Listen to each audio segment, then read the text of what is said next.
I wanted to ask you about the stuff off the pitch. How important was that for you coming into this World Cup to have all of that right, like having the players' families come over, all that sort of thing? Why did you put such a big emphasis on that? Because it's the right thing to do.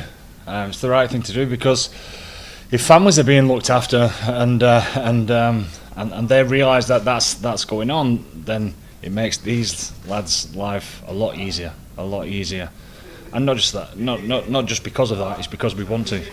You know, we feel like we're one big family, and that's how it should be.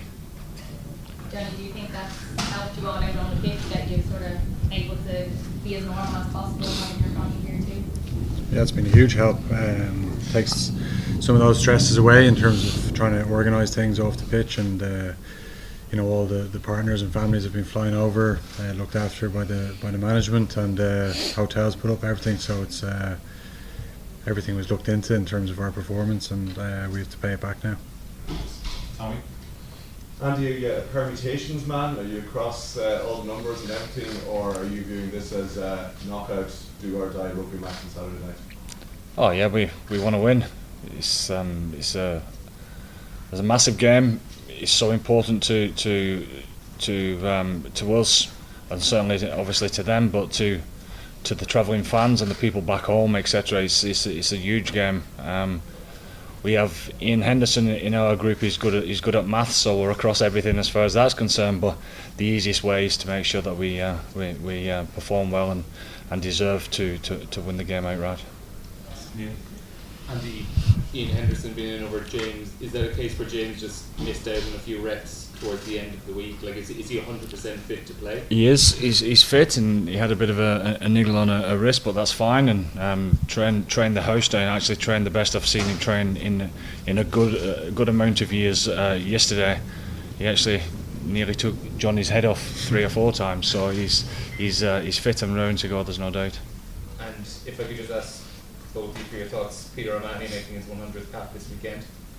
Oh well, we can sit here all day, the two of us, and talk about what he brings, what he means to us all, what type of bloke he is, what type of family man he is, etc. We'd be here the whole press conference, but I would say he's to sum him up, he's selfless. I mean, some you guys would see the performance on the pitch, and it's heroic from Pete. Like, you know, you can see what it means to him to play for Ireland, etc. But we obviously see behind the scenes, and he's definitely 100% one of the best I've ever seen at making the dressing room feel right. And it's not just a skill; it's him being himself, because it's genuine, you know. And I'm sure Johnny would echo this, that there's no better man that you would want on the side sat at the side of you in the dressing room at the weekend than Peter O'Mahony. He's a selfless player that gives everything to his teammates. A fantastic teammate, top draw as far as the teammate is concerned, and he backs that up with consistent performances week in, week out for Ireland and for Munster. And Johnny?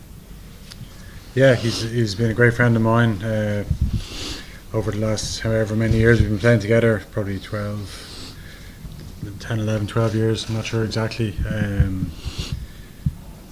Like if I said, a consistent form, big game player, I would say. Obviously leader in the group, very different to some of the other leaders, but he's got his, you know, he knows the dressing room, he knows he's such a huge part of it. I don't think you guys get to see the real Peter O'Mahony. He gives very little away when he sits up here, one word answers, but he's the life and soul of the dressing room behind closed doors, and yeah, it's a privilege to play with him all the time, and we'll be playing for him as much as we are for ourselves on Saturday. Just Johnny, you come into the country, hardship against the South African back row. How's the body? How have you held up in that for you? Yeah, good.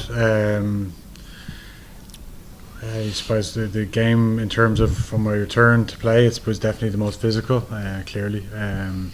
So it was tough, but I suppose the week off came at a good time.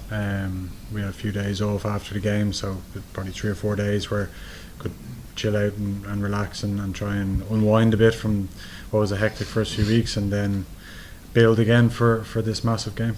I think Sorry, just a few I need to get around. Gavin. Johnny, can you describe the particular challenge playing against Ben Russell? Well, like I've said, anytime I get asked about another at half, it's never us against each other. It's our teams. You know, you need to, as an out half, you rely so much on the guys around you, and you know, it's very rarely we'll tackle each other. Very rarely that we'll have a head to head, but you know, we're both in charge of the teams that we're playing for. But he's an outstanding player. He's got a full bag of tricks, and yeah, we've had to prepare thoroughly to face him. Andy, what's the latest on Robbie Hinshaw's?